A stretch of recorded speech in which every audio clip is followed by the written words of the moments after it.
ಲೋಕಸಭಾ ಚುನಾವಣೆಗಾಗಿ ಕಾಂಗ್ರೆಸ್ ಪಾಳೆಯ ಬಿರುಸಿನ ಪ್ರಚಾರ ಆರಂಭ ಮಾಡಿದೆ. ಕಾಂಗ್ರೆಸ್ ನಾಯಕ ರಾಹುಲ್ ಗಾಂಧಿ ಚುನಾವಣೆಯಲ್ಲಿ ವಯನಾಡಿನಿಂದಲೇ ಸ್ಪರ್ಧಿಸಲಿದ್ದಾರೆ ಎನ್ನುವುದು ಬಹುತೇಕ ಖಚಿತವಾಗಿದೆ. ಅಭ್ಯರ್ಥಿಗಳ ಪಟ್ಟಿಯನ್ನು ಕಾಂಗ್ರೆಸ್ ಶೀಘ್ರವೇ ಬಿಡುಗಡೆ ಮಾಡಲಿದ್ದು, ಕಾಂಗ್ರೆಸ್ ಕೇಂದ್ರ ಚುನಾವಣಾ ಸಮಿತಿ 40 ಅಭ್ಯರ್ಥಿಗಳ ಹೆಸರನ್ನು ಅಂತಿಮಗೊಳಿಸಿದೆ.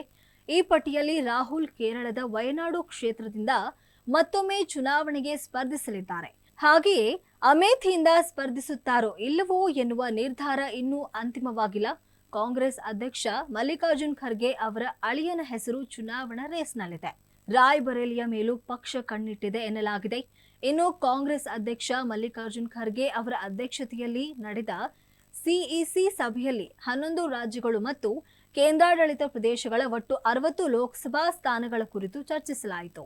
ಇದು ದೆಹಲಿ, ಕರ್ನಾಟಕ, ಕೇರಳ, ಛತ್ತೀಸ್ಗಢ, ತೆಲಂಗಾಣ, ಸಿಕ್ಕಿಂ, ತ್ರಿಪುರಾ, ನಾಗಾಲ್ಯಾಂಡ್, ಮಣಿಪುರ, ಮೇಘಾಲಯ ಹಾಗೂ ಲಕ್ಷದ್ವೀಪಗಳ ಲೋಕಸಭಾ ಸ್ಥಾನಗಳನ್ನು ಒಳಗೊಂಡಿದ್ದು, ಕಾಂಗ್ರೆಸ್ನ ಪ್ರಧಾನ ಕಾರ್ಯದರ್ಶಿ ಕೆಸಿ ವೇಣುಗೋಪಾಲ್ ಕೂಡ ಅಭ್ಯರ್ಥಿಗಳ ಪಟ್ಟಿಯಲ್ಲಿ ಸೇರಿದ್ದಾರೆ ಎನ್ನಲಾಗಿದೆ.